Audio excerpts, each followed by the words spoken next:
So here we are, it is already June, I can't believe it. And as you can see, the leaves are already darkening along the towpath.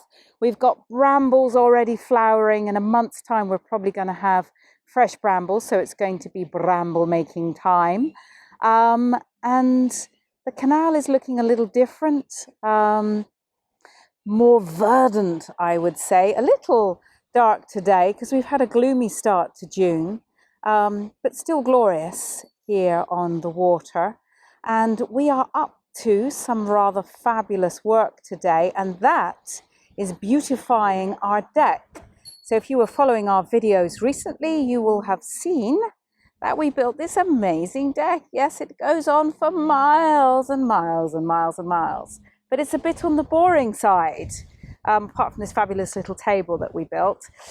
So we've long been interested in whether we could turn our boat into a bit of a floating garden as well as a sun deck. So Alan, fabulous Alan, is now putting down his Bosch drill today and picking up his gardening trowel and going to start turning some of the offcuts from our decking here into a rather fabulous garden and inventing our wonderful floating garden. Hello everybody. So yes, what do we do with our spare decking? We had lots of offcuts, and what I've done is make these plant boxes. All right, now at the moment, oh god, there's no bottom to it, but I have an idea. First of all, I'm going to line them, so let me show you what I'm going to line them with. So I'm going to get these lovely green IKEA bags and cut it down to size and line the inside. Obviously I need to punch some holes in the bottom as well, so it drains away. Probably making an awful noise there. But then I did mention in one video that you know, the acid water from plant pots eats away at the paint. So I've got a solution for that, and that is, if we look up here, we've got a tray to catch the water. There's the tray. Genius! Yeah, it's absolutely brilliant, isn't it? The little legs here. So everything's getting recycled here. Now, it is my dream ever since I was a kid. When I was a little kid, I loved growing plants. Then I started to collect cacti and succulents. And I remember once, I was about 5 or 6 years old, I made a little greenhouse with a bit of polythene. And I loved watching the seedlings grow. So I love plants. And so our challenge really is, can we actually have more than just beautiful flowers like these petunias? Can we have year-long round, can we have herbs, some vegetables, some greens, and actually have really healthy food growing on our boat? Can we turn our boat into a floating vegetable garden? That's what I'm after. So what do we got here? Well, first things first, it's obviously not a vegetable. This is lavender. I absolutely love lavender. And the reason for having a lavender, I'm going to plant it into this big pot. So I want a really great bush because it attracts the bees. So that's very important. I think we want to create like a little micro environment that's really beneficial to nature. So that's lavender. But let's look at the vegetables. Okay, straightforward things. No summer in England would be complete without tomato plants, would it? So they're going to get transplanted. And this slightly sad looking fennel here, I like the idea of taking something that's not too strong and reviving it and really bring it back. So this is going to get transplanted into a bigger pot with really good soil and grow this into a fennel. And of course you've got two things. You've got the lovely leaves of fennel, which are fantastic in salads, and then you've got the bulb here underneath. Now the bulb, if we pick it fresh when it's still young, you slice it and put it in salads. Absolutely delicious.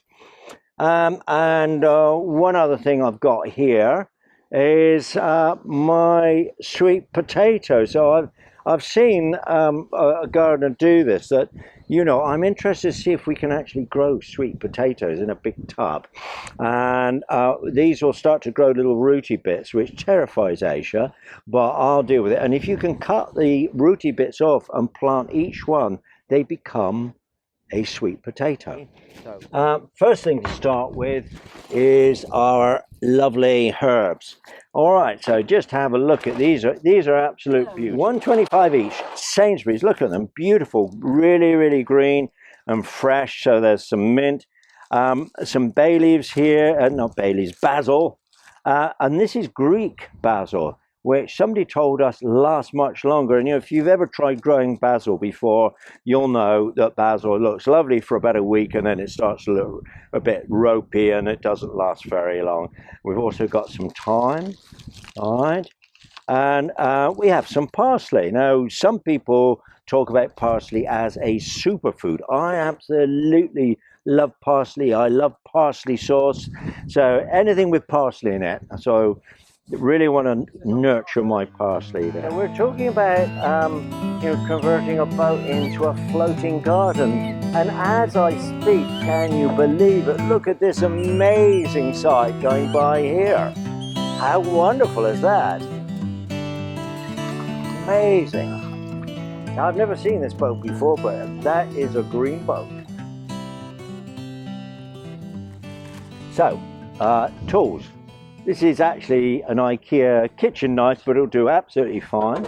And here we've got, they're probably rubbish, but I like them and I like the fact they hang up there. So a pair of trowels and a little sort of garden fork there, also from IKEA. It looks quite fun to me. In fact, I think I need, if I can get it off, there we go.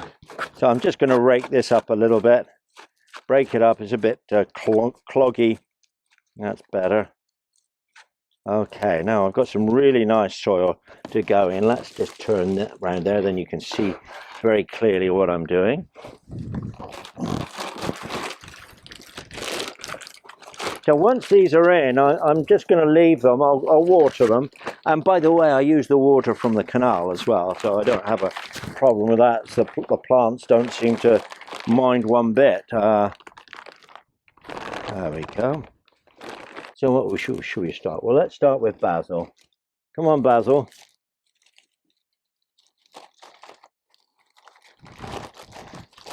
This is lovely. This is lovely in salads, of course, basil, fresh basil. There it comes.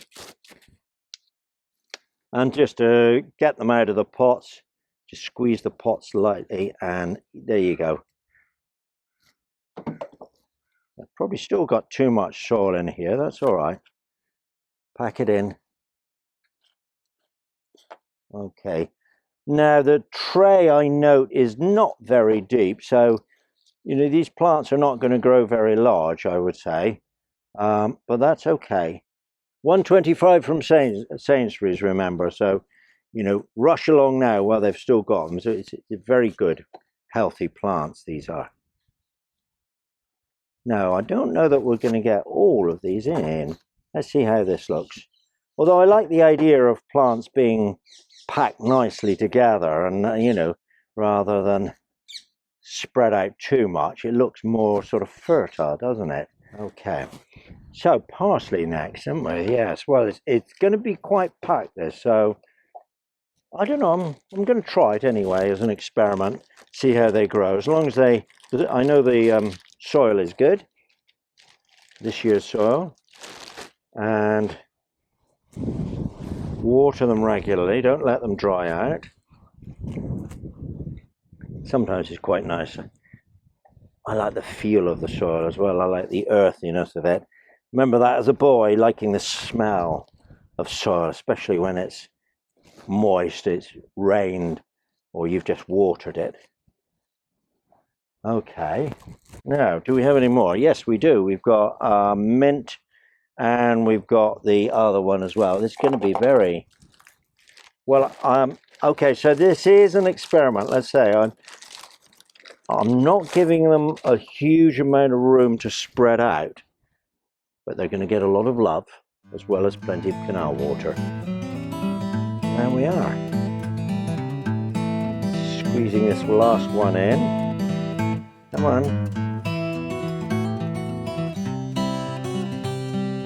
There it goes. Oh, that is an abundant little tray, isn't it? So here we are. lovely fresh green herbs from Mr. Sainsbury's. And what are they going to go in? Okay, well, it so happens more recycled decking, all right, the offcuts. And I've made this so it just slots in. And here again, I'm going to get a tray that goes underneath. Now, I haven't found that yet. I may actually have to build it, but there's a little gap underneath. So when the water does drain through, it will be caught rather than going straight on to the paintwork of the roof. So there we are. That's a good start. And within a little while, I'm hoping that we'll have a beautiful vegetable garden on the top. Oh, I know what I must do. I mustn't forget to put a little bit of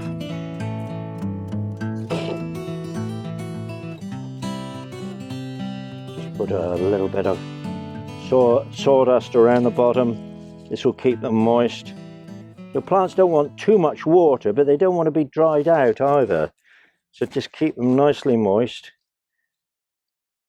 Not very hot at the moment. It's very cool really for June. That's no surprise really. Well, June often goes a bit gloomy. There we go. A little bit in there.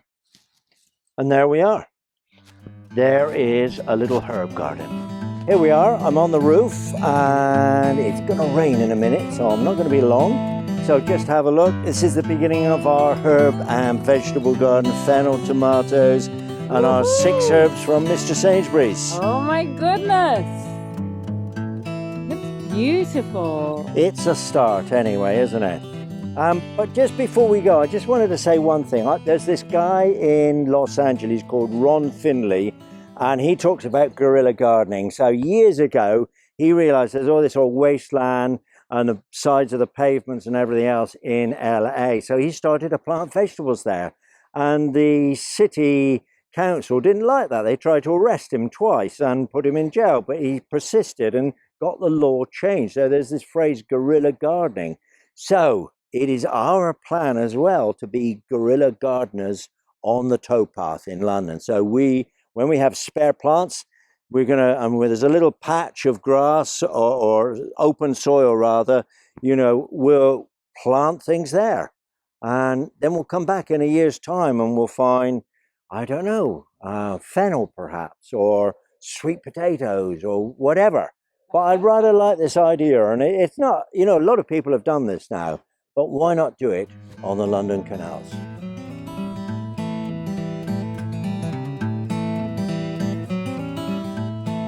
Oh, I just got to show you guys these coots as well. It was like 5 minutes ago. They were tiny little babies. Look at the size of them. They're practically turkeys.